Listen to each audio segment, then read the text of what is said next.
పట్టణంలో వైఎస్ఆర్ కాంగ్రెస్ పార్టీ కార్యాలయం నందు ఏర్పాటు చేసిన విలేకరుల సమావేశంలో పాల్గొన్న వినుకొండ మాజీ శాసనసభ్యులు బొల్ల బ్రహ్మనాయుడు మాట్లాడుతూ జమ్మూ కాశ్మీర్లోని అనంతనాగ్ జిల్లా పహల్గాంలో పర్యాటకులపై ఉగ్రముఖాలు చేసిన దాడులు తీవ్ర దిగ్భ్రాంతిని కలగజేశాయని, ఈ దాడిలో పలువురు మృతి చెందగా కొంతమంది పర్యాటకులు గాయాల పాలు కావడం తీవ్ర బాధాకరమని తెలిపారు. ఉగ్రముఖాల రూపంలో ఉన్న మత ఉన్మాద తీవ్రవాదులు జమ్మూ కాశ్మీర్లో అస్థిరత సృష్టించి అభివృద్ధిని అడ్డుకోవడం కోసం పర్యాటకులపై ఉగ్ర దాడులకు పాల్పడడం చాలా బాధాకరమని, ఈ ఘటనలో ప్రాణాలు కోల్పోయిన వారి కుటుంబాలకు ప్రగాఢ సానుభూతి తెలియజేసే క్షతగాత్రులు త్వరగా కోలుకోవాలని మనస్ఫూర్తిగా ప్రార్థించారు. భారతదేశం ఒక ఆ ఎదుగుదలని చూడలేనటువంటి పక్క దేశం అయినటువంటి పాకిస్తాన్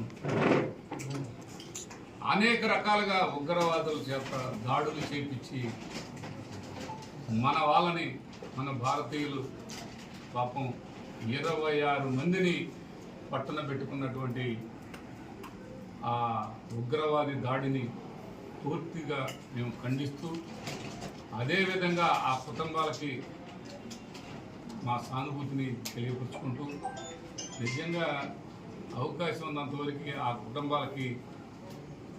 ఏ విధంగా న్యాయం చేయగలదో మన భారతదేశం మొత్తం కూడా ఈరోజు